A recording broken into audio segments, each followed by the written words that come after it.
menurut saya cukup cukup sulit. Kenapa? Karena untuk melihat bunganya, untuk melihat profil-profilnya, itu kita harus manjat dulu ke atas pohon. Kita harus mengambil sampel yang tinggi, bisa kayak galah atau kayak gunting gunting galah itu, untuk bisa memahami dia spesies apa. Gitu. Tapi yang paling apa untuk spesies Tetrastigma yang paling sering menjadi host Rafflesia adalah Tetrastigma rafflesiae. Di kebun raya Bogor kita juga punya Tetrastigma scariosum yang itu sudah di grafting juga. Singkat saya ada di Non Botanic Garden di.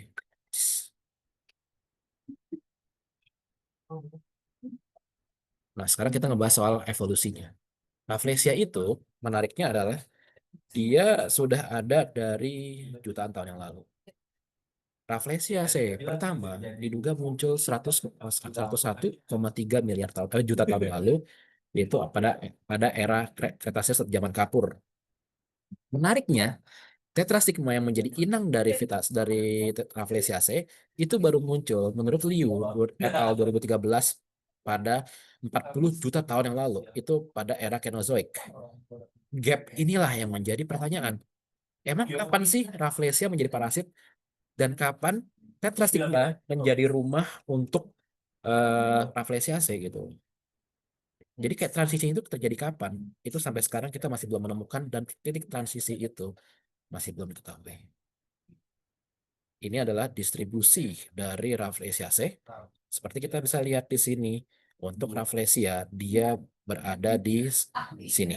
Rafflesia itu ada berada, sorry, Sapri ada di daerah selatan dari Asia, dari kota Tiongkok, sekitar India, daerah Myanmar, dan juga ada daerah Thailand. Ini Rizantes saya ada koreksi sedikit.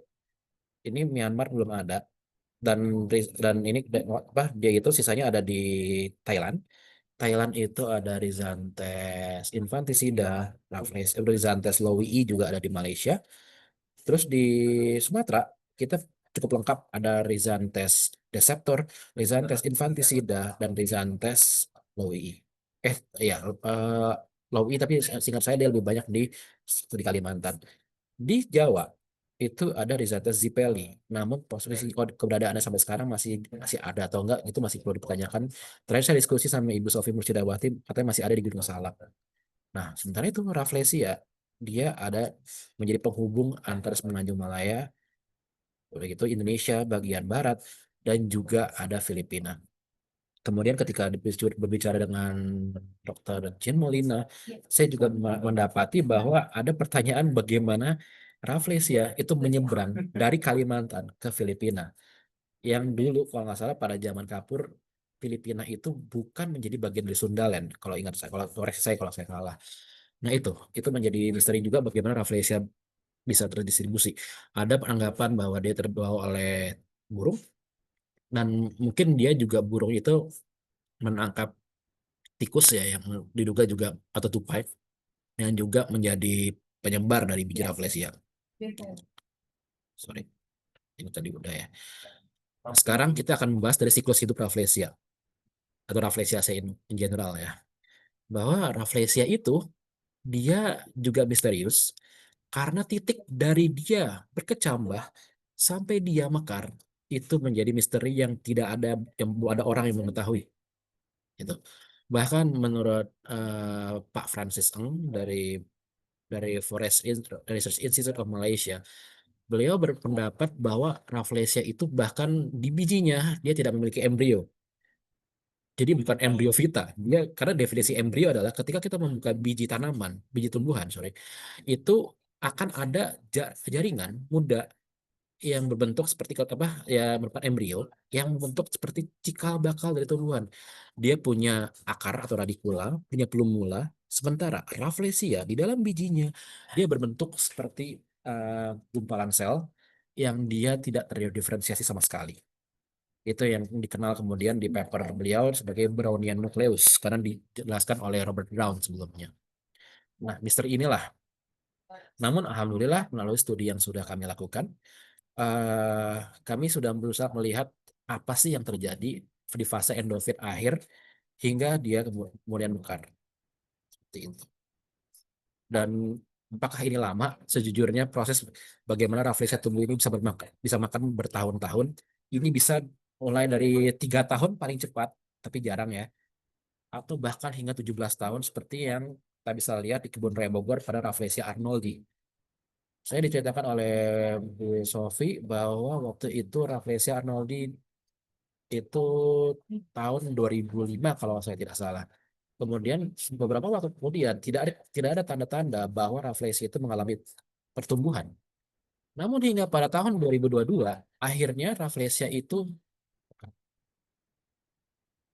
untuk pertama kalinya untuk Rafflesia arnoldi.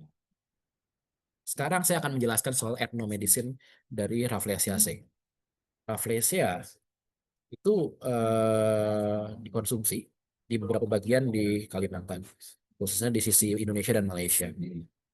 Kemarin waktu pas saya berkunjung ke daerah Kelantan, Malaysia, juga disebutkan sama warga lokal di sana bahwa Rafflesia puncuknya itu dipotong-potong, kemudian direbus, dan air rebusannya itu bisa diminum, katanya untuk sebagai obat penyembuh kelahiran, apa postpartum, pendarahan postpartum, juga untuk sebagai anti kolesterol, anti kanker, penyembuh luka, dan juga sebagai obat afrodisiak.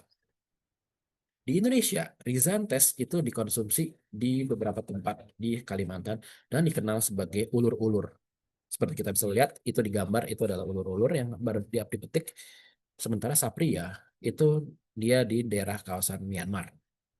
Iya, Mbak. Kalau Nah, ini yang menjadi apa ya dilema ya bahwa ketika kita menyebut ini adalah puspalangka, tapi ada juga ya walaupun Rizantes bagaimana sekali dia mekar itu langsung banyak ya berbeda dengan Rafflesia, tapi tetap saja karena kita sendiri belum tahu bagaimana proses pertumbuhannya itu bisa menjadi apa ya bisa sesuatu yang sudah kita pecahkan. Ini akan menjadi masalah kalau kita belum bisa mengerti bagaimana cara konservasi mereka di alam liar sana. Nah, untuk berusaha mengkonfirmasi dulu. Jadi berdasarkan beberapa paper sudah teridentifikasi 21 metabolit. Dua diantaranya adalah alkaloid, tiga fenolik, dan bisa dilihat sendiri juga banyak yang merupakan galotanin. Dan di paper lanjutannya tahun 2021, Dr. Molina menjabarkan ada kelompok senyawa alkaloid juga. Tapi saya belum waktu itu belum apa ya, belum itu banget. Jadi saya kayak yang saya kumpulkan adalah beberapa senyawa ini yang diekstrak langsung dari Rafflesia. Nah, berdasarkan studi yang saya baca dari literatur juga, beberapa paper sudah melakukan percobaan itu pada tikus dan juga pada mencit serta pada sel, dan mereka katanya terkonfirmasi memiliki prospek antioksidan, penyembuhan luka, regenerasi sel, dan juga prospek antibakteri. Sekarang saya akan berbicara soal fitur dari genomik. Jadi kan kalau misalnya yang soal metabolit itu saya akan jelaskan nanti di penelitian ini untuk yang nanti tujuan untuk mengkonfirmasi sifat itu. Rafflesia itu apa ya profil genomiknya juga sangat unik. Kenapa unik? Pertama, dia punya horizontal gene transfer.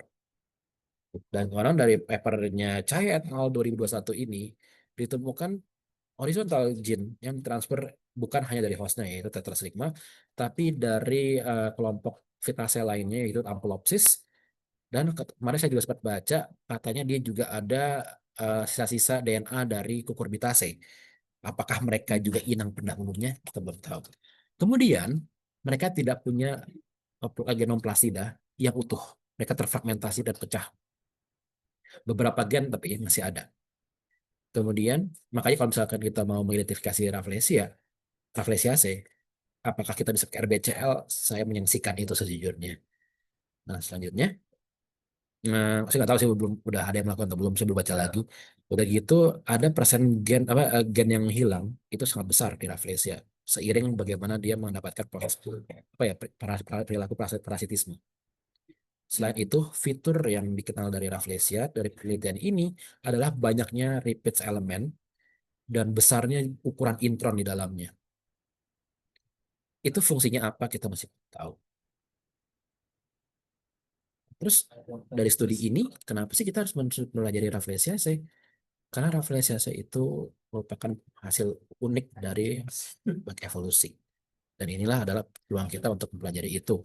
Dan selanjutnya, ini adalah bagian untuk kita untuk mengerti proses biologinya yang nggak umum. Baru gitu melihat apa sih prospek yang bisa kita ini, dan pastinya setelah memahami proses prospek, kita mempelajari bagaimana cara menserve tumbuhan ini di alam. Dan Bapak Ibu tahu sekalian, untuk omics saat ini sudah ada di NCBI. Dan ini bisa kita pakai berulang lagi untuk kita entah gene mining, non-coding RNA mining, dan semacamnya. Sekarang saya akan menceritakan juga apa sih yang sudah kami lakukan itu, baik bersama Bu Ovi Mursyidawati di waktu beliau masih aktif di Kebun Raya Bogor, dan juga kemudian dengan Dr. Jim Molina. Studi yang juga pertama adalah studi histostruktural. Seperti yang tadi sudah dibilang kan, Rafflesia itu adalah tumbuhan endofitik. Dia ada di dalam inangnya, tapi menariknya dia tidak membentuk sulur. Dia tidak memanjang seperti tali putri ataupun orobanche, dan juga ataupun Hypnora. Rafflesiaceae itu membentuk klaster dari sel. Dulu hal ini diduga, hal ini dicetuskan di tahun 2014 oleh Lakezar Nikolov, waktu itu beliau masih postdoc di Harvard. Saya baca paper beliau itu kayak, oke, wah ternyata Rafflesia bentuk seperti ini. Tapi kenapa aku email beliau, kenapa tidak dipotong secara memanjang si tetrastigma ini untuk bisa melihat bagaimana sih profil dari persebaran dari endofit Rafflesianya. Beliau bilang, ternyata itu sulit karena ketika dipotong memanjang, tetrastigma itu cenderung rapuh.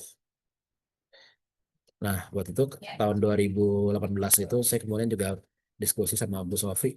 Kita bilang kayak, Bu, ini kita bisa nggak sih kita potong? Harusnya bisa lah Bu ya, kita dengan kita coba gitu. Dan alhamdulillah waktu itu berhasil. Kita melihat, bisa untuk pertama kalinya di dunia melihat bagaimana profil distribusi Rafflesia, khusus Rafflesia padma di di dalam inangnya tetrastigma. Bisa dilihat di gambar sebelah kiri, itu adalah yang saya kasih titik-titik itu adalah apa namanya, adalah klaster dari sel Rafflesia. Kemudian dulu saya sempat berhipotesis bahwa endofit ini bisa tersebar ke satu jaringan karena dia bergerak. Ketika waktu itu Rafflesia di Kebun Raya Bogor itu ini apa sih namanya, inangnya di grafting, dia tidak hanya di satu tempat, dia akan menyebar ke bagian lain dari inangnya yang merupakan jadi rootstocknya. Nah, kemudian saya berpikir, siapa tahu jangan-jangan ketika sel di dalam akar atau batang si apa si liana dan plastiknya itu membelah, dia juga ngepres sel-sel Rafflesia itu sehingga dia tersebar. Sempat dibantah sama Pak Francis ini juga karena batang tidak membelah seperti itu prosesnya. Bisa yang ada terjadi pembelahan aktif dari si Rafflesia dan dia mengalami proses yang migrasi. Tapi karena saya berpikir lah Rafflesia itu kan ada tumbuhan ya, dinding selnya rigid. Nah itu kita belum tahu bagaimana itu proses bisa terjadi. Lagi pula yang menjadi kendala adalah Rafflesia itu selalu sangat besar. Bisa kita lihat sebelah kiri, itu yang mungkin gampangnya di gambar CDE, di mana nukleus dari Rafflesia itu lebih besar daripada kambium dari tetrastigma. Pertanyaan saya adalah bagaimana dia bisa berpindah, bagaimana dia bisa mungkin bertunas dan bergeser, itu masih belum tahu. Nah, tahun 2014 juga, Jean Molina menunjukkan bahwa plastida dari Rafflesia itu dia Rafflesia lagaska ya gitu. Dan itu tidak memiliki struktur yang kita kenal, baik itu amiloplas, chromoplas, atau kloroplas bahkan. Tidak ada tilakoid dan lain-lainnya. Yang bisa kita lihat itu gambar itu ada huruf P itu plastida, itu tidak memiliki struktur apapun di situ. Kemudian yang ada apa yang selanjutnya, ini saya juga waktu merecycle datanya Ibu Sofi. Bisa kita lihat bahwa jaringan dari inangnya atau host ya, itu ada bagian P itu phloem, yang C itu cambium, PE itu periderma, itu mengalami tekanan, mengalami pressurize sehingga dia mengalami perubahan akibat pertumbuhan dari Rafflesia. Nah, kemudian ini juga yang menarik, sebenarnya tahun 2002 sudah ada paper yang ditulis dari Thailand tentang bagaimana anatomi Rafflesia dengan ini. Tapi namun waktu itu papernya dalam bahasa Thailand, jadi waktu itu juga ada kendala untuk memahami itu. Pada tahun 1920-an juga ada studi yang mengklaim bahwa Rafflesia memiliki stomata, namun stomata memiliki sel penjaga yang ada 4 ininya, apa selnya, di mana normalnya tumbuhan hanya memiliki dua sel penjaga. Nah, itu adalah latar dari penelitian histologi yang tumbuhan Rafflesia yang mature ini ya. Lalu apa ya sih yang kita dapatkan di sini? Pertama, Rafflesia itu tidak memiliki Rafflesia itu tidak memiliki phloem. Dia hanya memiliki xilem dan hanya memiliki eh, parenkim pembuluh untuk membantu distribusi nutrisinya. Dia bisa kita lihat tuh yang huruf D sebelah kiri itu adalah xilem dari si Rafflesia dan juga memiliki permukaan adaksial yang cenderung berpapila. Orang katanya itu adalah osmofor atau sel-sel yang berfungsi menghasilkan bau. Sementara bagian bawahnya, bagian abaksialnya itu dia cenderung lebih pipih atau lebih kompak. Sementara di bagian kumpul dari si bunga itu dia memiliki pembuluh yang tersebar bentuk radial seperti itu dan juga pada bagian yang lain pada bagian apa tengah dari dasar bunga sebelah itu yang gambar kanan dia juga memiliki konsistensi yang bentuk yang sama seperti di bagian kelopak atau perigonnya. Gitu. Ini adalah apa ya untuk pertama kali bisa ngeliat itu dan kemudian apakah kita waktu itu juga saya menggunakan apa ya stomatal sorry surface printing menggunakan Utex. Apakah saya menemukan stomata? Tidak. Yang ada di bagian bawah atau bagian abaksial dari perigon Raffles ya si kelopak si mahkotanya itu dia memiliki bentuk permukaan yang mirip dengan stomata, tapi itu bukan stomata. Bentuknya konsisten. Tidak ada yang membuka dan menutup. Artinya benar-benar semuanya sama gitu. Jadi saya mungkin bisa bilang bahwa itu bukan stomata. Itu hanya bentuk permukaan seperti itu saja. Kemudian dengan Bu Sofi lagi di Kebun Raya Bogor, kita berusaha menjajaki pertanyaan apa sih yang memicu perkembangan Rafflesia? Karena pada tahun 2001 satu peneliti BRIN, Profesor Lazarus Agus Sukamto berhasil melakukan 2001 mencoba kultur jaringan Rafflesia, namun gagal. Namun pada tahun 2010 beliau mencoba lagi dengan menggunakan induksi dikloram, yaitu menggunakan auksin sintetik, dan beliau berhasil membentuk kalus. Namun hanya sampai situ. Nah, waktu itu akhirnya saya bilang sama Bu Sofi, Bu, gimana kalau kita injeksi si Rafflesia menggunakan hormon? Ketika itu kita lakukan, tapi ini masih butuh pembuktian lebih lanjut ya, karena ketika kita injek dengan sitokinin, Rafflesianya hanya mengalami pembesaran seperti biasa. Namun ketika kita injeksi dengan auksin, dia merekah, dia membentuk apa namanya struktur si dalamnya yang bakteri mulai terlihat. Muncul dugaan waktu itu jangan-jangan emang Rafflesia itu trigger utamanya adalah auksin. Tapi itu sekali lagi dia butuh pembuktian lebih lanjut lagi. Disinilah peran dari studi multi-omic yang kami lakukan. Nah, tadi kembali ke apa namanya pertanyaan apakah memang metabolit dari Rafflesia itu berperan sebagai obat? Waktu itu kita coba kumpulkan 21 senyawa Rafflesia yang tadi. Kemudian kita apa namanya? Memilih 8 sorry 7 protein yang terkait dengan penyakit yang tidak hanya di manusia tapi juga tumbuhan dan jamur dan bakteri untuk kita lakukan molecular docking dan validasi menggunakan molecular dynamics. Ya. Ternyata dari hasil molecular docking tersebut kita dapatkan bahwa Rafflesia itu memang memiliki prospek anti kolesterol, anti influenza tipe A, antifungal, mampu berinteraksi dengan glikogen sintase (GSK) yang merupakan penting dalam proses One Healing, dan juga memiliki prospek anti kanker, sebagaimana dia menempel sama growth factor reseptor yang itu pada kanker darah. Nah, akan tetapi apakah itu saja? Ternyata enggak. Yang kita harus tahu bahwa kandungan-kandungan tadi kita bisa dapatkan dari ini buah-buahan beri, kopi, tomat. Kalau teh itu kita tahu ada apa alkaloid ya, dan juga tanin juga dari situ. Apel juga ada. Udah gitu kacang pekan itu dia ada kandungan fenolik juga. Indian gooseberry juga ada galotaninnya juga dan ada kandungan fenoliknya juga. Jadi kita bisa bilang well untuk saat ini, saya garis bawahi untuk saat ini, kita bisa berpikir bahwa kalau kalian mau mendapatkan manfaat dari rafflesia, kita bisa menggabungkan makanan ini saja, dan kita bisa menjaga rafflesia di alam liar untuk bisa conserve. Nah, tapi apakah rafflesia memiliki kandungan yang kalau kita tadi kan diskret ya, itu yang secara menyeluruh sebagai obat, itu memang harus kita melakukan rafflesiasi metabolomik lagi, dan kita butuh waktu gitu. Penelitian omik pertama saya yaitu pada biji Rafflesia speciosa yang dari Filipina, di mana waktu itu apa namanya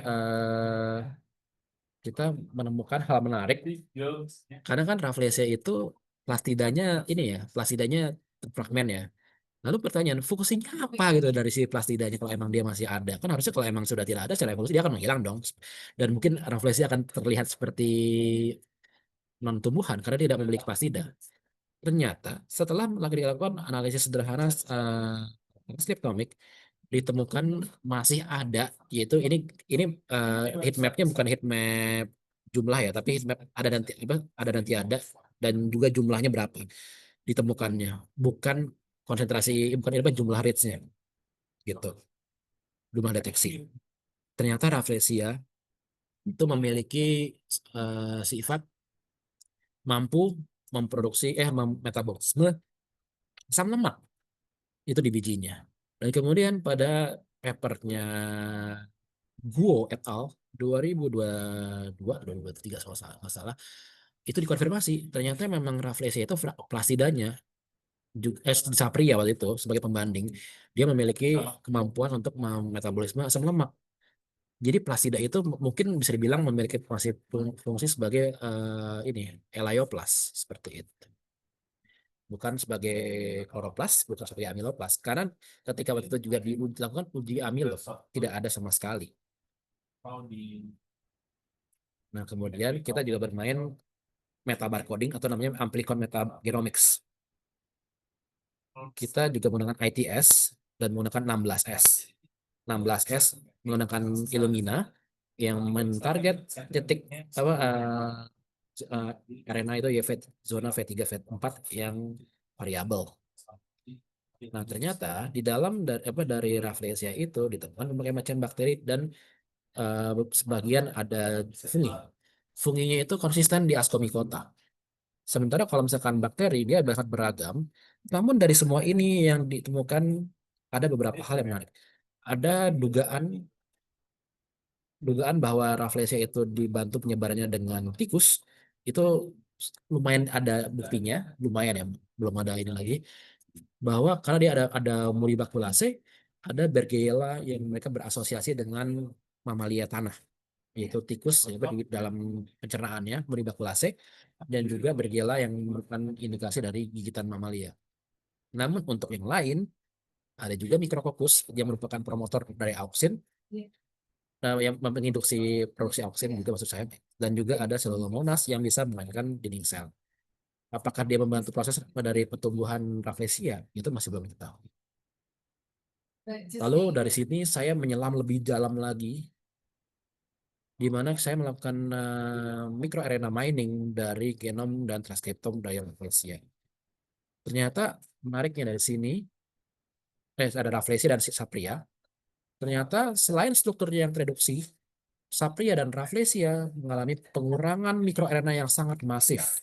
Bagaimana saya bisa menunjukkannya di sebelah ini, di tabel yang kanan ini, itu adalah paling kanan itu ada Sapria Himalayana dan Rafflesia Cantley. Itu jumlahnya dibandingkan Arabidopsis thaliana yang paling kiri ini, itu sudah berkurang drastis, dia mengalami reduksi. Dan si ini pun konsisten, dia memiliki tempel, ada misalkan yang Mirna 171, dia nempel ke SCL Scarecrow like protein, dan juga ada misalkan yang Mirna 319 dia ke MIP transcription factor, terus ada yang Mirna 390 juga ke UFAU protein dan semacamnya. Jadi apa ya, Rafflesia itu secara unik mengalami pengurangan banyak hal. Tadi kan kita sudah baca di awal ya, di Chai et al. 2021, Rafflesia C itu mengalami genome loss yang cukup drastis. Nah, ini juga paper yang kami juga dorong baru, di mana Rafflesia itu diduga memiliki sifat apa ya? seperti gal. Kita selama ini tahunya gal itu kan kayak untuk serangga kan, dimana ketika ada serangga yang tumbuh di dalam batang ataupun daun ataupun organ lain, dia akan membentuk struktur yang membesar. Ternyata kita menemukan dugaan, apalagi dengan tingginya tadi galotanin ya, bahwa Rafflesia itu membentuk struktur gal untuk melindungi dia sebelum kemudian berbunga. Dan juga selain dari galotanin tadi, yang menjadi trigger teori tadi adalah tingginya kandungan dokosenamid yang dia juga merupakan pembentuk apa namanya gal di tumbuhan aku lupa di pohon ok atau apa aku lupa seperti itu. Nah ini kita juga melakukan studi metabolomik lagi ya, sorry, metabarcoding lagi dan ditemukan beberapa bakteri yang lain. Cuma saya nggak akan bahas itu karena tadi kan ini ya, tapi yang intinya di misi metabolomiknya ini. Ini studi yang sedang berlanjut. Kita lagi insya Allah lagi berusaha submit lagi sama Profesor Dr. Jin Molina, yaitu untuk submit ke molekular microbe interaction untuk membuktikan apakah benar Rafflesia itu memiliki sifat yang bisa membentuk apa ya gal ketika tumbuh. Ini adalah metode yang cukup unik, yang apa novel yang kita baru, di mana biasanya kita melakukan bisa proses dual transkriptom, bisa dilakukan antara organisme yang sangat jauh perbedaannya. Misalkan bakteri dengan inangnya, mamalia ataupun tumbuhan, jamur dengan inangnya sama. Nah, kali ini tumbuhan dengan tumbuhan. Sempat saya dikasih pertanyaan sama Prof. Kyulian Wan waktu di Malaysia, terus kamu beda ini gimana? Terus bilang saya jawab ini, ya simple. Kalau misalkan si tetrastigma itu kita coba pembandingnya dari Vitaceae, tetangganya seperti itu. Sementara kalau misalkan Rafflesiaceae, tetangga pembandingnya adalah Euphorbiaceae, singkong, jarak, Ricinus communis, udah gitu lagi ya, pohon karet, itu juga seperti itu. Kita mau lihat apa sih? Ya beberapa fitur seperti baca sini, imun respons inangnya, bagaimana pertumbuhan silamnya dan penggunaan vaskularnya yang mengalami digurugam nggak terganggu, integritas dari sel dinding selnya, dan macam-macam. Ini insya Allah kita akan coba submit. Lalu apa sih yang ada bisa kita kerjakan di masa depan dan harapannya dari sini kita bisa mengundang kerjasama baik dengan BRIN dengan GSI ataupun dengan institusi lain. Yang pertama mungkin whole genome sequencing. Untuk saat ini kami di BRIN apa di GSI juga sudah mengontak Pak Joko Witono. Dan berarti itu kita juga sempat berdiskusi soal prospek kita melakukan whole genome sequencing. Dari sini kita harapan bisa membandingkan antar genom Rafflesia pangenom untuk melihat apa aksesori dan core genes dari core dan aksesori genome dari Rafflesia dalam proses evolusinya. Dan ini nanti akan bisa lalu apa aja sih yang dikonserv dan apa yang tidak. Kemudian mikrobioma untuk melihat ada apa sih, ada microsymbiotesnya, dan kemudian yang kita belum pernah coba adalah apa ada patogen dari yang menyerang Rafflesia dan kemudian mengancam pertumbuhannya. Kenapa saya berpikir seperti ini? Ketika saya melihat ke kebun raya Bogor, selalu ada Rafflesia yang tunas itu abortus. Entah karena dia serangan jamur, apakah dia virus kita belum tahu, atau mungkin serangga kita nggak tahu. Itu bisa kita lihat dengan 18S, 16S, dan mungkin markabur virus. Dan mungkin buat mix lagi nanti dual transkriptom lagi pada fase vegetatif. Kalau kan tadi kan pada fase berkuncup kan. Kalau misalkan yang tadi pakai sampel sampel kita, kalau kita mungkin ngambil ngambil dari si tetrasigma yang diduga terimpregnasi sama si Rafflesia, siapa tahu ada cerita. Masalahnya adalah kita nggak tahu di mana si Rafflesianya. Takutnya kita ngambil, tahu nggak ada, kita udah buang-buang uang gitu loh. Dan juga studi terkait dengan non-coding RNA yang kita bisa coba cari. Karena ada baru mikroRNA kan, kita bisa melihat yang lainnya juga. Jadi konklusinya adalah ya apa namanya Rafflesia itu merupakan tumbuhan endoparasit, endoholoparasit yang dia endemik di Southeast Asia, di Asia Tenggara. Dan Indonesia sendiri merupakan negara yang apa ya memiliki Rafflesia terbanyak kedua setelah Filipina dan juga spesies Rhizanthus itu ditemukan paling banyak di negara kita. Empat-empatnya ada di kita. Sehingga studi multiomic itu sangat penting untuk mengatasi problematika di etnobotani, biologi konservasi, dan juga untuk parasit biologi. Rafflesia itu bukan bagi saya bukan hanya sekedar bunga ya, tapi adalah cerita yang sudah saya lewati selama 10 tahun, tahun ini. Jadi apa ya, dan ini sudah membawa saya dari Bon Raya Bogor, kerjasama dengan BRIN, Alhamdulillah, dan juga dengan peneliti-peneliti lain yang ada di dunia. Jadi apa ya, ini adalah jembatan dan istilahnya kayak cerita yang sudah apa ya sangat saya bina dari Rafflesia ini, dan alhamdulillah banyak hal kolaborasi yang terjalin di sini dan juga orang-orang luar biasa yang saya temuin di balik ini semua. Itu dulu dari saya. Sekian, terima kasih. Baik, terima kasih kepada Pak Adityo atas pemaparan materinya. Selanjutnya, kepada Bapak Ibu peserta, apabila ada yang ingin ditanyakan, bisa mengangkat tangan dengan fitur raise hand atau menuliskan pertanyaan di kolom chat. Dipersilakan.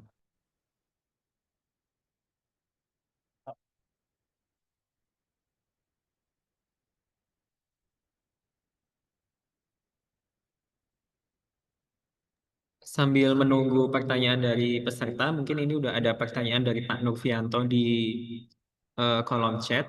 Saya coba bacakan.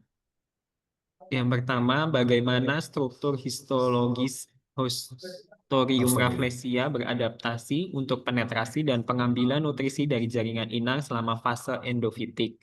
Yang kedua, gen atau jalur metabolik apa yang hilang atau dimodifikasi dalam genom rafflesia sehingga kehilangan kemampuan fotosintesisnya.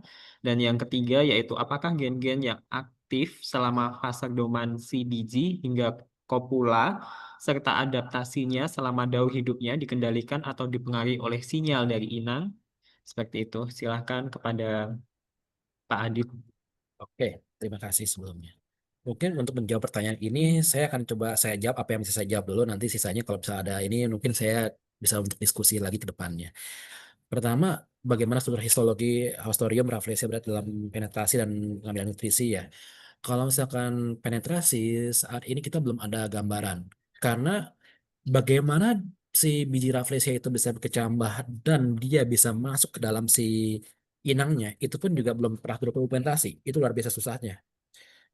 Dia ya diduga ya apa kalau misalkan teori yang sempat saya pikirkan adalah inilah alasan kenapa Rafflesia itu bijinya hanya tumbuh ketika dia terpapar pada bagian crack dari inangnya. Jadi ketika kita hanya sebar begitu saja, kayak peluangnya lebih rendah.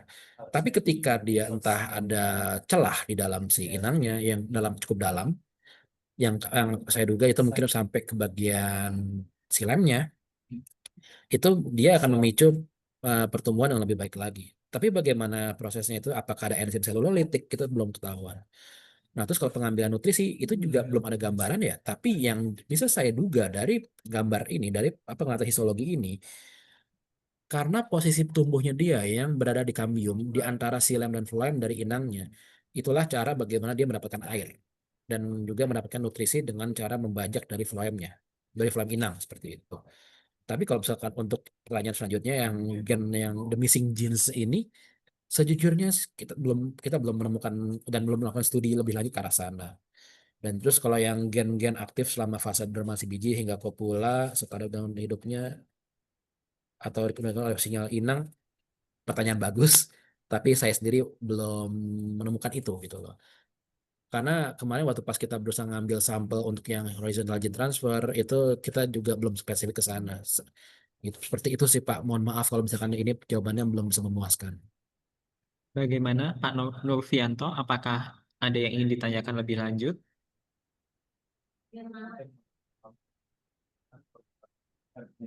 Baik, cukup. Selanjutnya ada pertanyaan dari Ibu Irawati. Bapak, pertanyaannya adalah apakah telah dipelajari juga akibat dari serangan nematoda terhadap tetrastigma yang menumbuhkan tonjolan seperti kuncup rafflesia? Oke. Terima kasih pertanyaannya Bu Ir. Eh, di sini untuk nematoda saya juga belum melakukan ya karena apa ya ini untuk bisa mendapatkan itu kita kan harus kalau nematoda itu kan kita harus pakai markanya pakai sitokromoksidase satu ya dan itu kita belum melakukan itu jadi ya bisa jadi dan mungkin ini bisa kita lakukan nanti di masa depan tapi untuk saat ini kita baru mainnya ke kalau yang metabarcoding pada yang 16S sama ITS jadi kita juga belum tapi apakah dia mungkin mungkin saja dan tadi kan yang di masa depan kan kita bisa memikirkan apakah ada patogen atau enggak symbiotes lain yang bisa trigger pertumbuhan rafflesia itu bisa aja. Tapi untuk saat ini saya belum tahu jawabannya. Mohon maaf. Baik, terima kasih Pak Adit. Apakah dari Bu Irawati ada yang ingin ditanyakan kembali? Ini sepertinya audiensnya introvert semua ya, sampai nggak ada yang menggunakan fitur raise hand di sini. Mungkin jika ada yang ingin ditanyakan lagi, Bapak Ibu dipersilahkan.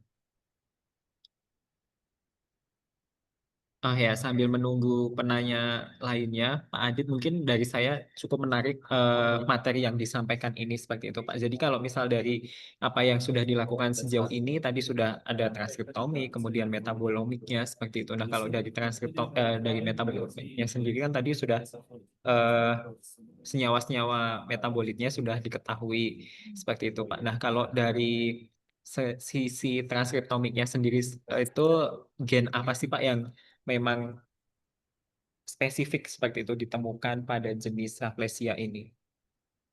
Kalau gen ini ya gen unik ya. Kalau Ya, gen betul. unik kita belum menemukan sih sejujurnya karena itu kemarin sebenarnya gen Rafflesia itu juga cukup menantang buat kita analisis. Sapria saja sebagai gambaran misalkan.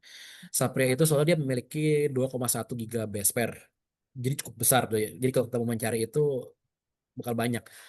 Tapi yang bisa saya ceritakan ada dua. Pertama, metabolisme Rafflesia itu tadi ada mengalami reduksi. Misalkan untuk fotosintesis siklus terang itu udah banyak gen yang hilang. Udah gitu untuk si reaksi gelap itu juga udah nggak semuanya ada di situ. Udah gitu apa lagi ya? Hmm, ada fitur yang kedua adalah ada fitur namanya repeat elements yang begitu banyak dan makanya ketika kita mau melakukan genome analisis buat si Rafflesia itu disarankan melakukan dua cara. Pertama, harus melakukan repeat masking dulu baru dianotasi, sama direct anotasi untuk dibandingkan seberapa loss yang terjadi antara tadi itu. Mungkin gitu sih. Nah, ini juga menjadi suatu hal yang mungkin mau kita coba lihat sih ke depannya seperti itu.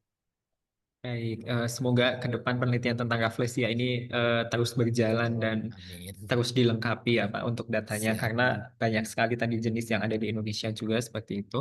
Betul. Selanjutnya dari Bapak Ibu, apakah masih ada yang ingin ditanyakan untuk sesi diskusi ini?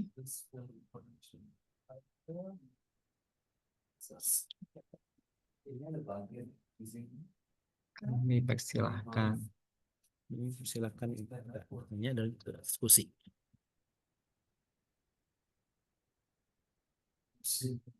Oh, Bu Nurin, ada Bu Nurin? Oh ya, Bu Nuril, ada pertanyaan dari Bu Nuril seperti ini. Kalau diasumsikan Rafflesia murni parasit mengambil air dan nutrisi dari inang, tentunya asimilat yang diproduksi merupakan hasil asimilat inang. Menarik untuk dilakukan perbandingan metabolomik Rafflesia dengan metabolomik inang. Wah, ini bisa banget nih.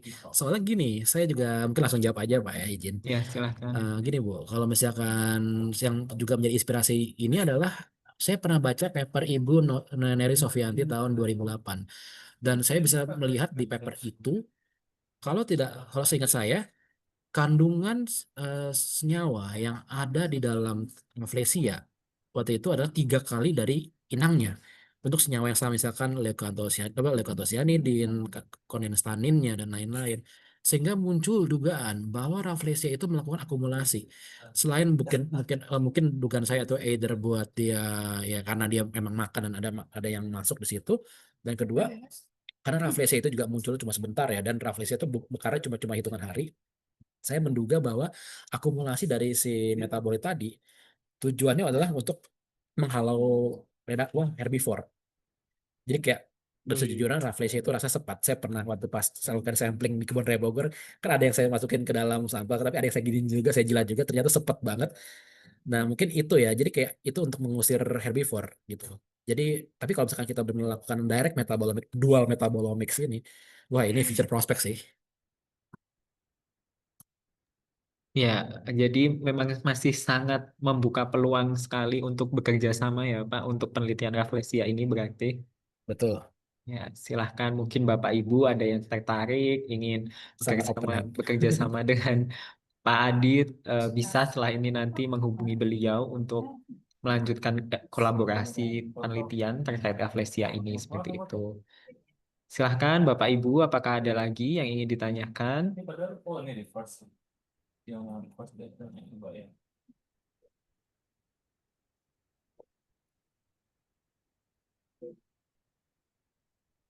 Silakan, silakan.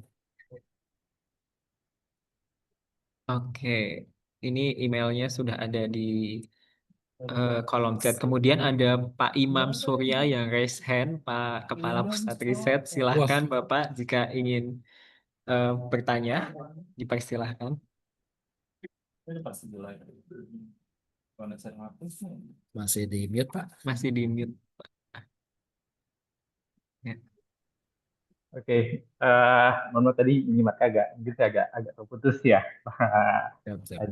Jadi tadi nyambung dari yang pertanyaan Bu Nuril sih sebenarnya itu jadi menarik dari analisis metaboliknya. Jadi kalau yang kemarin dilakukan analisis untuk metabolit itu sampling yang diambil atau organnya itu organ yang apakah full bunganya atau seperti apa? Oh, kemarin waktu pas kami sampling itu di Thailand, yang kita ambil tuh bagian kuncupnya sih, Pak. Full berarti yang di profile metabolitnya adalah kuncupnya. Labnya itu, masih yang di dalamnya itu. Oh, oke. Tapi untuk organ eh, pada saat dia kuncup, misalnya di apa ya tempat ranting atau tempat duduknya itu tidak ikut diambil untuk di profile ya. Seingat saya waktu pas saya juga ngambil itu enggak, karena kita pakai apa untuk yang biopsi panci itu cuma di bagian ujung ininya aja, dan itu kita preserve dengan menggunakan metanol. Nanti tapi kalau untuk yang bagian bawahnya enggak, sayangnya belum. Oh, Boleh nih Pak, oke, menarik. Terima kasih Kak. siap. Baik, terima kasih kepada Pak Imam. Selanjutnya ada pertanyaan dari Pak Alek. Kalau nanti meneliti transkriptom fasa vegetatif, susah tidak memisahkan transkriptom tetrastigma dari Rafflesia. Seperti itu, Oke. Pak. Sebenarnya kalau kita memisahkan omicsnya atau transkriptomnya, menurut saya enggak. Karena apa? Karena kan pada akhirnya bagaimana kita menemukan si Rafflesia tadi adalah kita menemukan adanya ini yang paling gampang ya, karena kan Rafflesia sendiri saat ini belum ada genom referensinya, yang baru ada genom referensinya baru si Sapria. Karena terakhir ada Rafflesia leonardi yang dari Filipina itu pun mengalami kontaminasi, jadi kayak genomnya nggak valid kalau saya bilang. Nah, gimana sih caranya untuk membedakan tadi hasil Rafflesia dan tetrastigma ketika kita melakukan assembly mungkin de novo? Cara buat termudah ya, terdekat yang bisa kita lakukan adalah kita melakukan anotasi di mana kalau misalkan kita kerucutkan si Rafflesia, anotasinya dia akan lebih dekat sama Euphorbiaceae, singkong, jarak, Jatropha, Ricinus, Manihot, Hevea. Ya Hevea kayaknya belum terlalu banyak ya. Yang tiga ini itu akan cenderung menempel atau teranotasi pada Rafflesia. Sementara ketika kita mendapatkan bagian yang merupakan banyak dari si ininya, dari si inangnya, dia akan teranotasi dengan Vitaceae. Karena kan ya khususnya ini vitis ya anggur gitu. Nah, dari situlah kita bisa, oh, ini kemungkinan punya si Rafflesianya nih. Oh, ini kemungkinan punya si tetrastigmanya nih. Kurang lebih seperti itu. Apakah sulit? Sejujurnya karena kita belum melakukan itu, ini masih di misteri. Tapi kita bisa coba lakuin itu dengan cara yang mungkin sebenarnya kalau kita nanti ngelakuin sampel endofitik itu, paling sama dulu atau pas yang tadi sampel yang digambar ini itu adalah kita ngelakuin biopsinya kemungkinan antara dua kuncup kecil berdekatan. Karena di antara dua itu kemungkinan adanya endofit itu sangat besar ya. Seperti itu. Ya, bagaimana Pak Alex? Apakah ada tanggapan?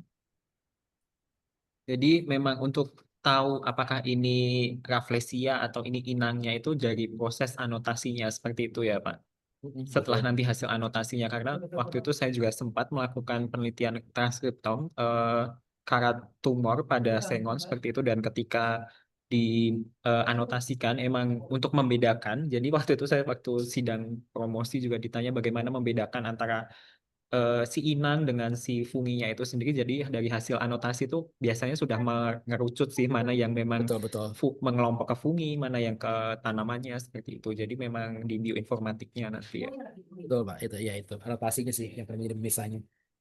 Ya, selanjutnya Bapak Ibu masih ada kesempatan untuk bertanya. Saya persilahkan. Karena jarang-jarang ini Pak Adit ini memaparkan materi. Ini kebetulan penelitian beliau ya yang sudah ditekuni dari sejak lama juga seperti itu. Soalnya ini juga apa ya, dan saya juga kaget hari ini kayak wah yang ada 148 orang. Mungkin ada Bapak Ibu peneliti raflesia juga di BRIN atau di lembaga-lembaga lain kalau ada yang ingin ditanyakan atau ingin bertanya tentang multi-omicsnya juga bisa seperti itu ya. Kami di GSI juga ada ini kan, kita ada sequencer, kita juga pakai ONT, kita juga ada, tapi kita juga ada ini, juga ada MGI sih. Tapi dan itu kita makanya kalau misalkan kita mau buat analisis ini kita nggak mau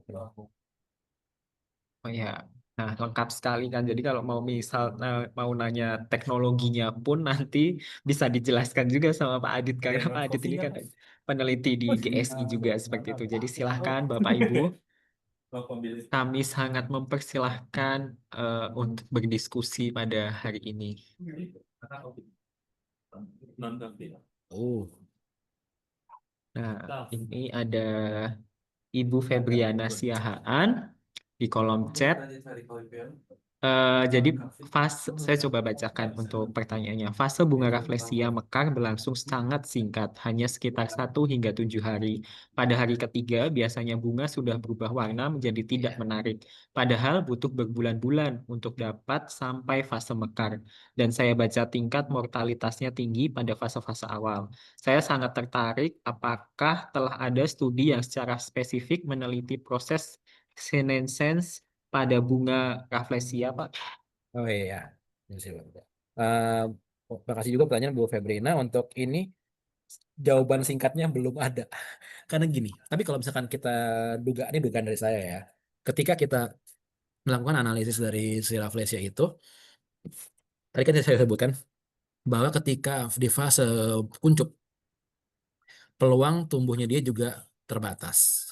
Entah karena kelembaban, aliran nutrisi dari inangnya, adanya air di sekitar inang. Makanya saya tuh sering menjumpai di kebun raya Bogor tuh dikasih air, dikasih selang gitu tujuannya buat menginduksi itu.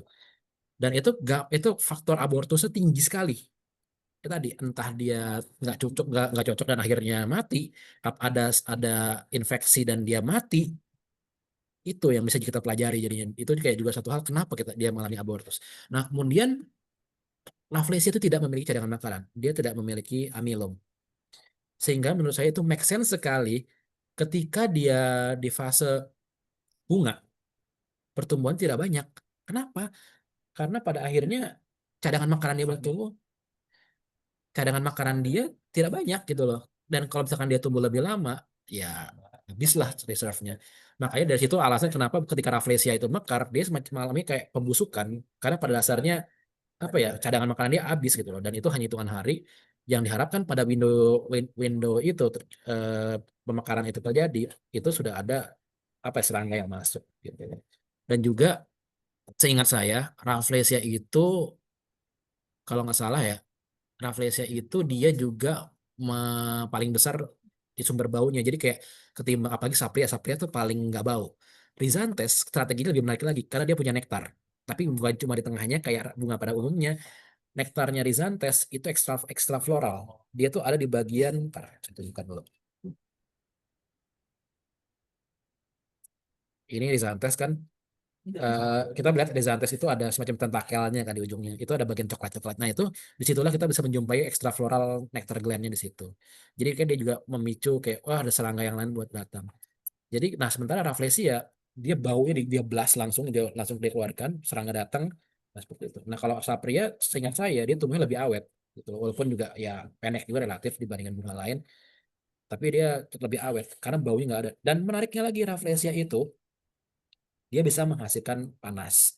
Jadi kayak dia bisa benar-benar memimik eh bangkai yang sudah mati. Pertama kan udah dia jadi panas, menghasilkan bau, dan ketiga permukaan itu seperti kulit.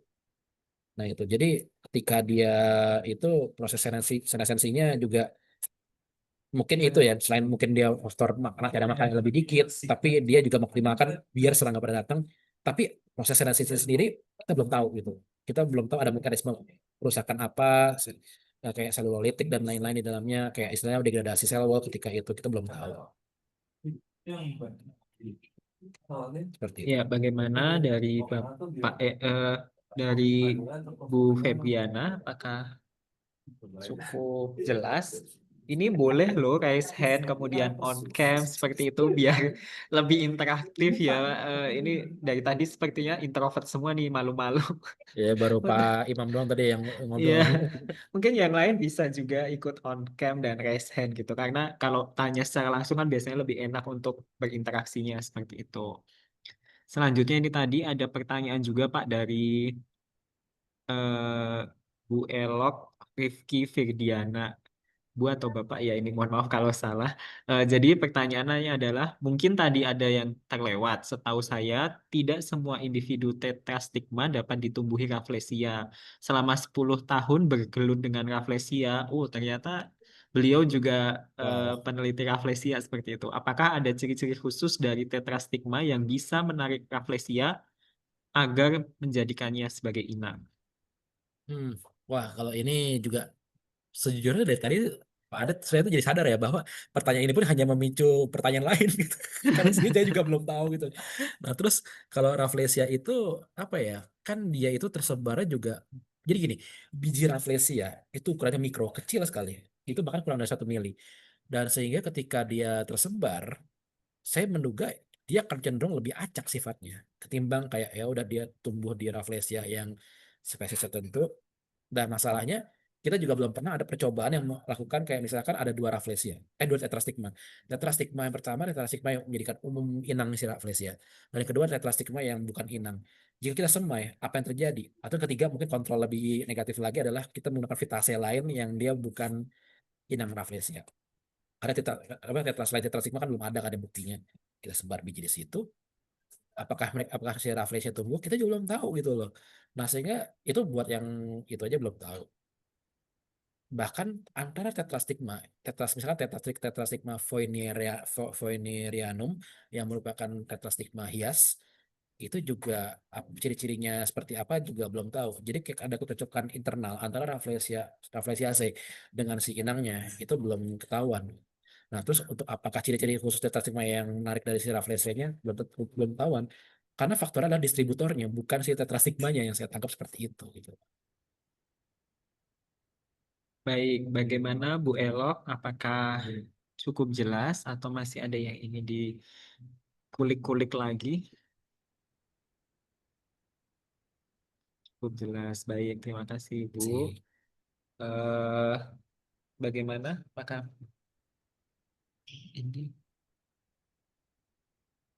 mungkin satu atau dua penanya lagi? Kalau masih ada, masih dipersilahkan Bapak Ibu.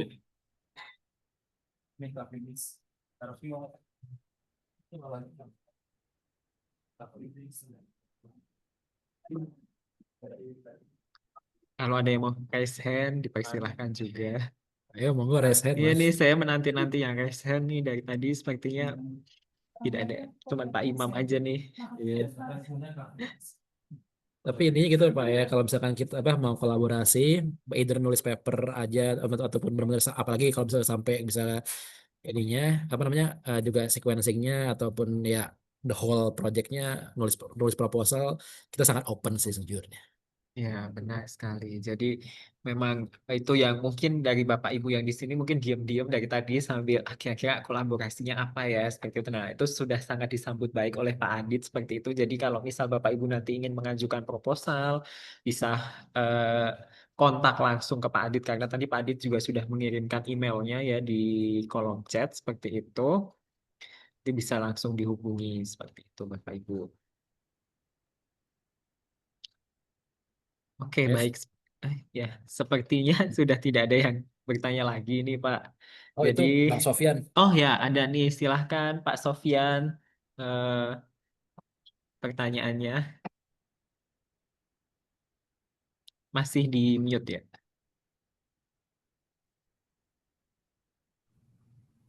Oke, Assalamualaikum. Halo Mas Adit. Salam.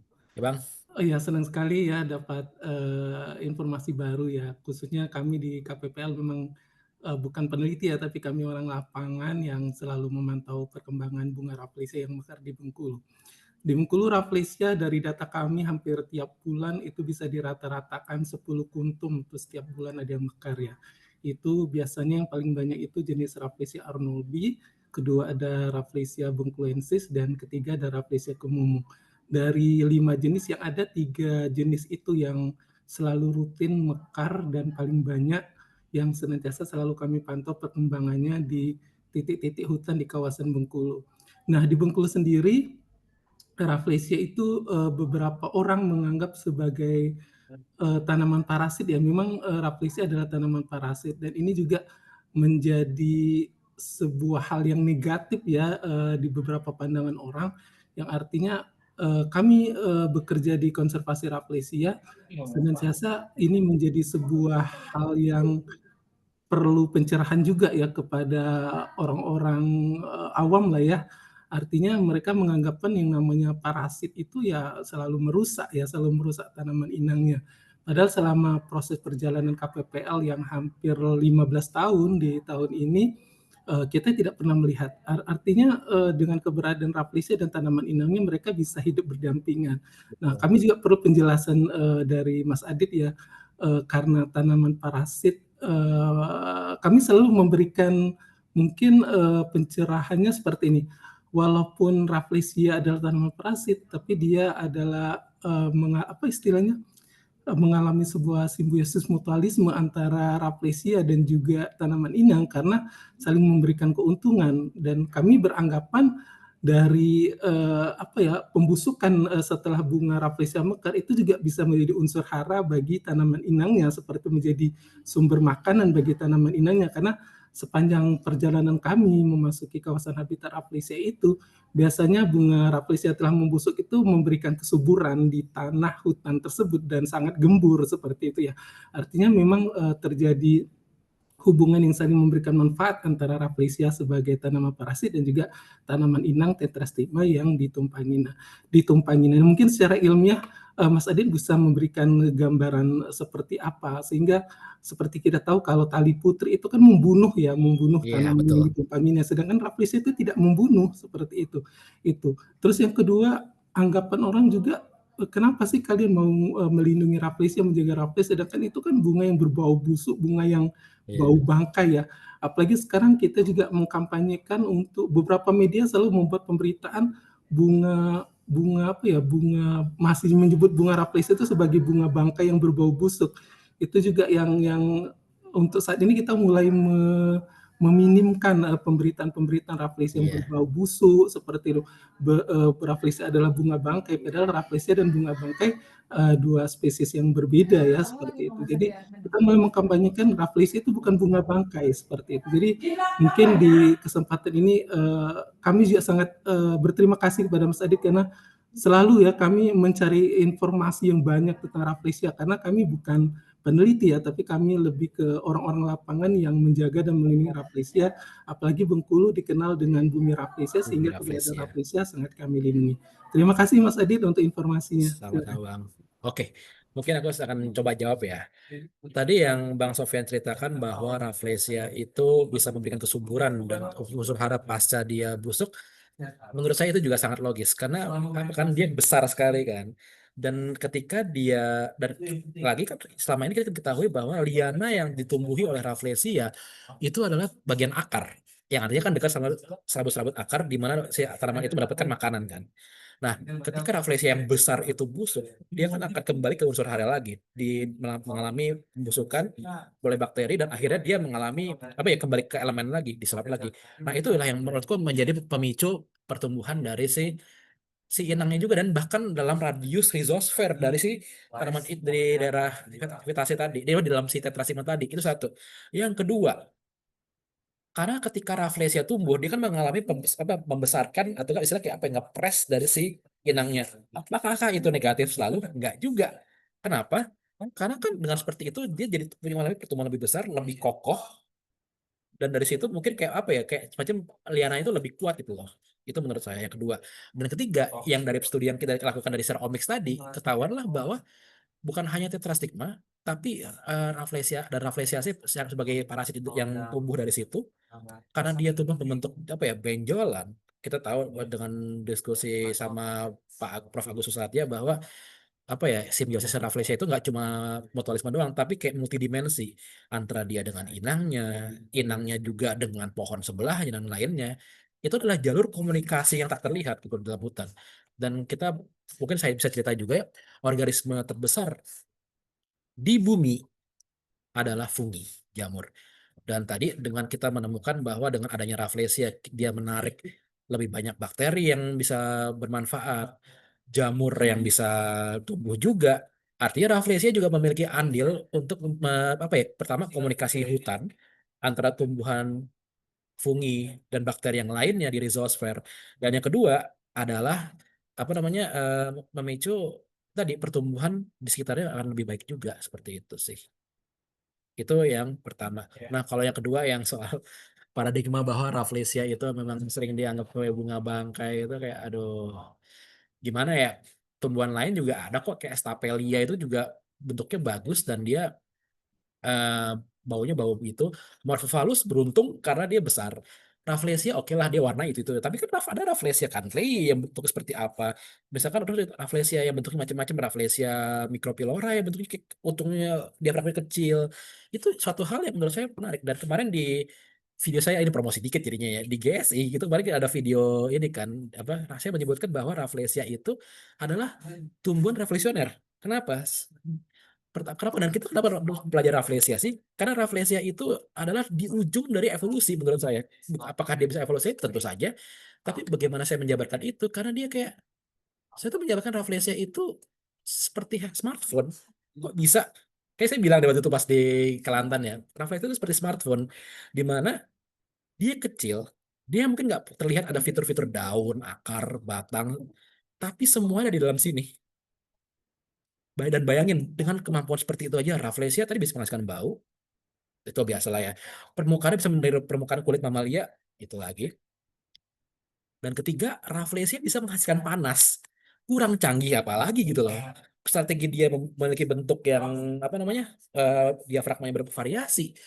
Itu juga menjadi apa ya, studi biomimetik yang macam-macam yang bisa bilang, wah, artinya kita bisa nih mendesain mangkok yang bisa menahan baunya, dan ini itu bisa jadi studi yang nggak cuma hanya di level biologi doang. Sejujurnya itu tadi biomimetik kan fisika ya, dan juga studi bagaimana dia retain panas. Udah gitu juga saya sempat kepikiran tentang quantum mechanics pun juga sebenarnya bisa aja.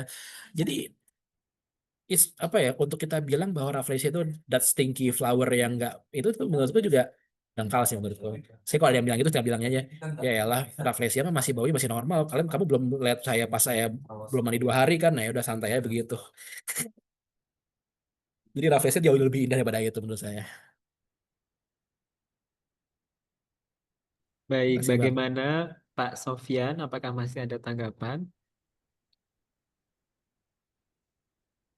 Pak Ari tadi ada Bu Ir juga mau nanya tadi ya. Tadi Iya, beliau benar. Tadi sepertinya ada Bu Irawati yang raise hand juga. Apakah masih ada Bu Irawati di sini? Kami persilahkan jika masih ingin bertanya.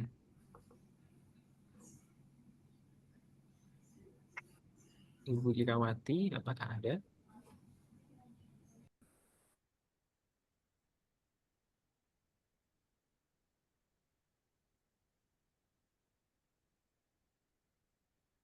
Sepertinya tidak jadi bertanya ya Pak Ibu Irawatinya seperti itu.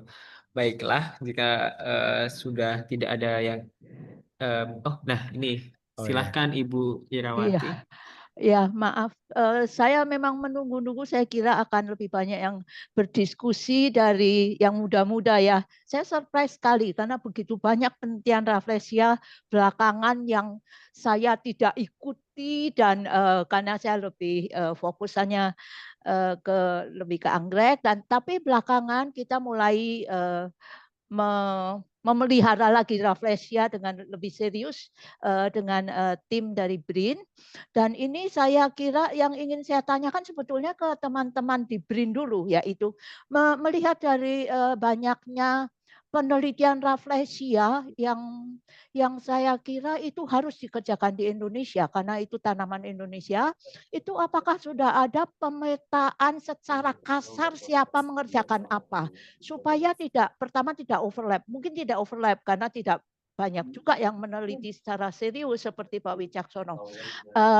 Tetapi adalah diberi tempat untuk misalnya saja yang saya kira dalam prakteknya itu kita yang di lapangan itu tidak tahu sebetulnya tetrastigma ini spesiesnya apa. Sehingga untuk melihat kecocokan raflesianya sudah teridentifikasi, tapi tetrastigmanya kita kadang-kadang hanya mengetahui nama lokal. Nah ini saya kira tidak baik. Dari teman-teman yang di biosistematik, saya kira harusnya tertarik untuk meneliti atau merevisi tetrastigma setidaknya yang ada di Indonesia. Karena itu jadi kita tidak membuat kesalahan. Karena saya lebih fokus di dalam mengembangkan raflesia kembali di kebun raya, itu lebih fokus kepada praktek memperbanyak tetrastigma dan juga mulai menyambung-nyambung lagi. Tapi kita jadi buta nih, ini sebetulnya tetrastigma apa disambung dengan ini mungkin kompatibel ya untuk beberapa tetrastigma sebetulnya tidak terlalu sulit saya kira. Tetapi kita jadi dalam ketidakjelasan mengenai tetrastigmanya sehingga kalau ada teman-teman dari biosistematik yang tertarik karena dari tulisan yang terdahulu kan kita lihat seperti yang di publish itu ada yang sudah mempublish dia revisi lagi dirubah lagi gitu. Jadi tidak berkembang lagi mengenai itu.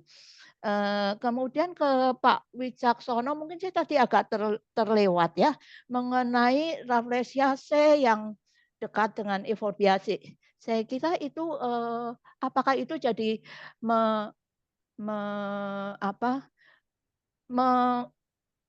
jadi meyakini bahwa tulisan dari Charles Davis di Nature yang sudah agak lama, dia bahkan memasukkan raflesia C dalam euphorbiaceae.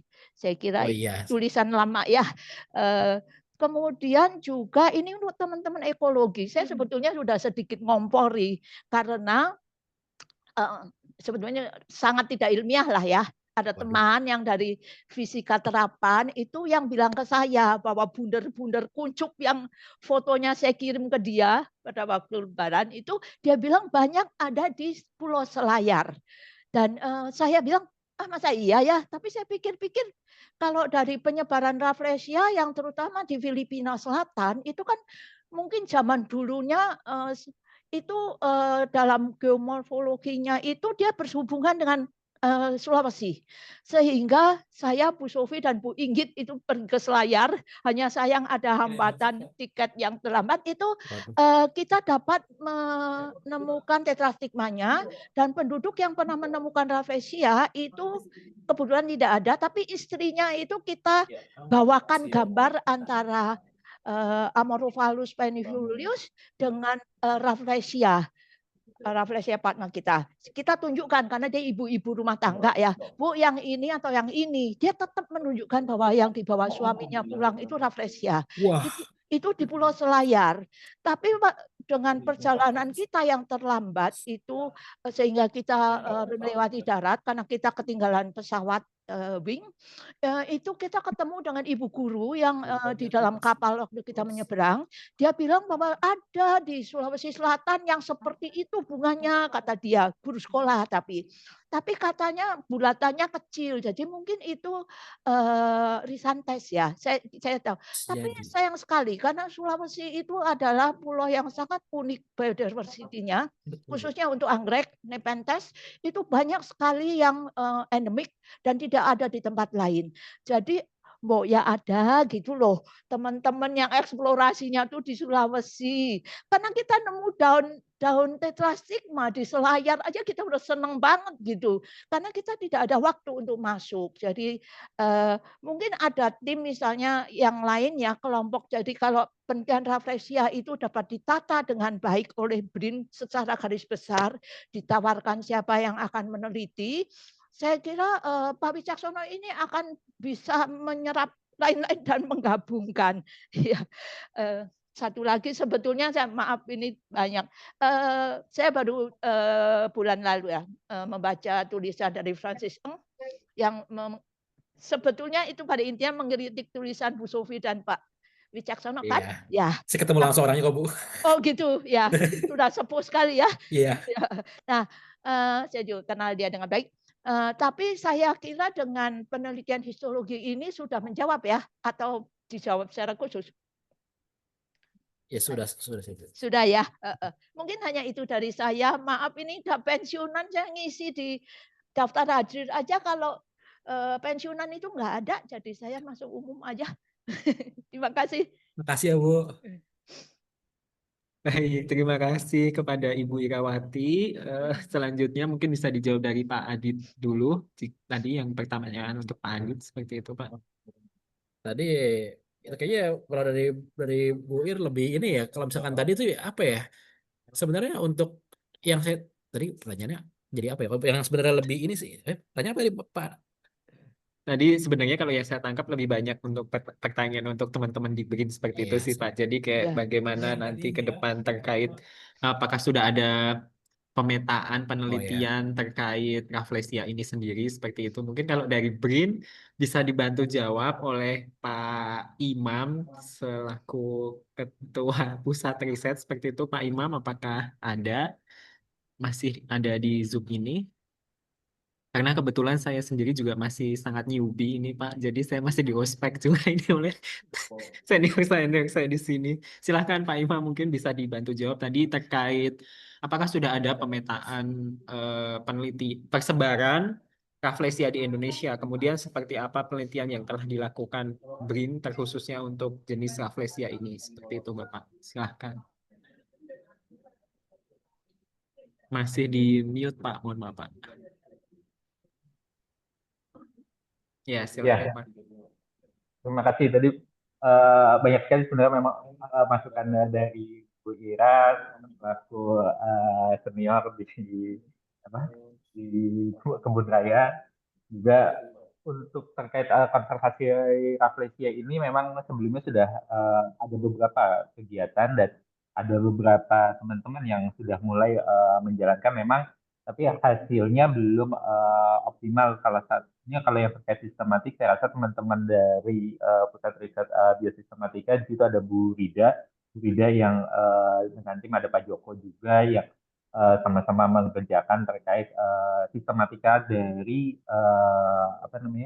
rafflesia tersebut. Kalau yang untuk ekologi, saya kemarin tuh ada juga teman-teman yang sempat melakukan eksplorasi atau timnya Bu Rida ya, nanti kebetulan ada Bu Rida resen itu, nanti mungkin Bu Rida bisa menyampaikan juga progresnya seperti apa gitu loh, karena memang cukup banyak kegiatan-kegiatan dan yang dikulik untuk rafflesia ini masih sangat-sangat banyak sekali gitu loh. Jadi saya juga mendorong teman-teman yang di Botani Terapan untuk bisa mengeksplor riset-riset ini jauh lebih dalam lagi, karena potensial dari riset ini tuh sangat menarik.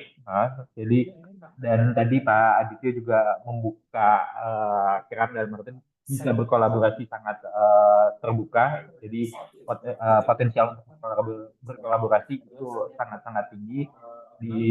Saya sendiri malah pikiran beberapa riset topik gitu, cuman mungkin nanti kita bisa diskusi di belakang gitu dengan Pak Aditya. Kira-kira itu saja sih Pak Aditya.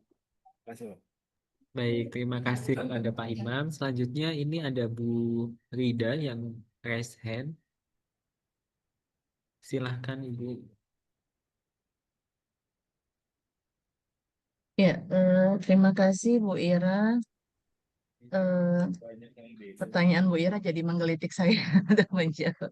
Ya, baik mungkin Mas Adit, selamat pagi. Pagi, Bu. Alhamdulillah nih ada Pak Kapus juga masih hadir ya sampai jam 10:30. Ya baik Bu Ira, mungkin usulannya Pak Kapus ya ke depan kita mungkin BRIN kita buat simposium khusus yang memang menggabungkan, kita sampaikan ke luar BRIN bahwa penelitian-penelitian yang sudah kita lakukan ya. Kami sendiri sejak tahun 2021 ya Mas Adit, kita sangat masif. Jadi tadi yang disampaikan Mas Adit juga, Pak Kapus juga. Jadi terlalu kompleks ya. Penelitian refleksi terlalu kompleks dan never ending issue gitu ya Mas Adit ya. Jadi Betul nggak banget. selesai-selesai. Saat ada satu pertanyaan akan mengundang pertanyaan-pertanyaan yang lain. Kami sendiri dari Pusat Riset Biosistematika dan Evolusi lebih fokus kepada kajian taksonomi. Kita kolaborasi juga dengan Pusat Riset Ekologi, PREE ya. Ada Mbak Dewi Lestari. Nah, untuk di Botani Terapan juga ada Mbak Febrina Sihaan sudah memulai juga seperti itu gitu. Jadi mungkin ke depannya Bu Ira kita akan karena sekarang ini masih work on progress ya. Jadi hasil-hasil penelitian tuh masih dalam apa tahap analisis, tahap publikasi. Jadi nanti pada saat next next time gitu sudah kita rangkum penelitian sudah berjalan jadi sudah kelihatan gitu. Insya Allah sih sudah kita petakan ya bagaimana tim-tim yang eksplorasi, tim yang bergerak di sekarang kita juga lebih fokus kepada small island, lebih menarik lagi Mas Adit ya. Iya tuh. Jadi kayak kajian yang di Filipina, kita kajian rafflesia yang di Small Island itu juga kita kemarin baru dari Simelu, Anambas gitu. Jadi menarik sekali gitu. Jadi ke depan mungkin dibuat simposium khusus ya Pak Kapus ya. Jadi untuk mendiskusikan lebih lanjut nextnya apa lagi yang sudah kita kerjakan. On progress juga kita whole genome sequence ya Mas Adit. Mungkin nanti ke depannya juga kita boleh bisa kolaborasi kembali dan intinya juga jika ada pendanaan lebih juga Pak Kapus mungkin kita juga bisa lebih bergerak lebih luas lagi seperti itu gitu. Untuk tetrastigma tadi sudah disampaikan oleh Mbak Dewi ya Bu. Jadi selain kita kajian trafesianya kita juga fokus juga ke tetrastigmanya. Cuma memang tidak mudah sekali benar Mas Adit ya. Jadi mungkin sejak berapa tahun ya? Sejak 2001 itu kita nggak pernah nemuin bunga ya. Buah Itu juga satu kali waktu yang kami dan tim itu di Banyuwangi itu juga satu kali gitu. Pas di sulit sih. Kalimantan kita susah sekali gitu. Jadi alhamdulillah kami juga sudah berdiskusi langsung dengan expertnya Pitase, Dato Latif. Jadi pada saat kami mengidentifikasi, kami konfirmasi kembali, Dato ini jenis apa gitu. Jadi masih kita rekap semuanya gitu. Tunggu tanggal mainnya. Jadi insya Allah kolaborasi dari BRIN sendiri ataupun luar BRIN sangat kita welcome sekali gitu ya. Tadi juga ada Mas Sofian gitu ya. Jadi ini harus dikerjakan bareng-bareng, apalagi kita Indonesia. Jenis-jenisnya tuh juga masih banyak yang belum terungkap seperti itu gitu. Jadi ke depan akan banyak proyek-proyek lagi untuk mengerjakan rafflesia. Demikian, moderator. Terima kasih. Baik, terima kasih Bu Rida. Ya, bak gayung bersambut ya Bapak Ibu. Jadi tadi sudah ada dari BRIN-nya seperti apa, kemudian nanti akan ada kalau misal lab-lab analisis bisa dibantu oleh Mas Adityo di GSI, kemudian dari Pak Sofian sendiri dari komunitas peduli Puspalangka juga siap untuk membantu penelitian apabila akan ada penelitian di Bengkulu seperti itu. Jadi sangat berpeluang sekali topik riset ini. Jadi silahkan nanti Bapak Ibu ke depan apabila mau berkolaborasi seperti itu. Mengingat waktu yang sudah semakin siang, mungkin untuk sesi diskusi kita cukupkan sampai di sini seperti itu. Terima kasih kepada Pak Adityo Wicaksono atas materi yang sangat menarik, serta kepada seluruh peserta atas partisipasinya yang aktif dalam sesi tanya jawab. Sebagai bentuk apresiasi dari kami, izinkan kami memberikan e-sertifikat kepada Bapak Adityo secara simbolik. Sebentar, Bapak, saya siapkan dulu. Ini nanti kan ada PDF juga Mas, ya Pak Ya, ya. betul, sekali, Pak. Maaf. Apakah sudah tampil ya? Nah, baru. Baik, ini adalah sertifikat secara simboliknya ya Pak, untuk nanti Siap. PDF-nya akan kami kirimkan melalui WhatsApp, seperti itu Pak. Makasih Pak. Sama-sama Bapak. Selanjutnya,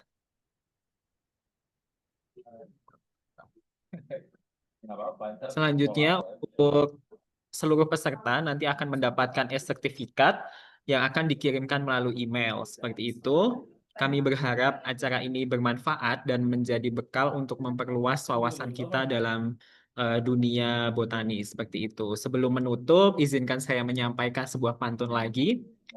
Dramaga ke Tenjolaya, naik Aga. angkot banyak ngetemnya. Terima kasih atas waktunya. Sampai jumpa di sesi selanjutnya. Saya akhiri. Wassalamualaikum warahmatullahi wabarakatuh. Waalaikumsalam warahmatullahi wabarakatuh. Terima kasih banyak Bapak Ibu semuanya, Terima kasih Pak Pak Adit, Adit. Ya, Pak sama-sama Imam. Pak.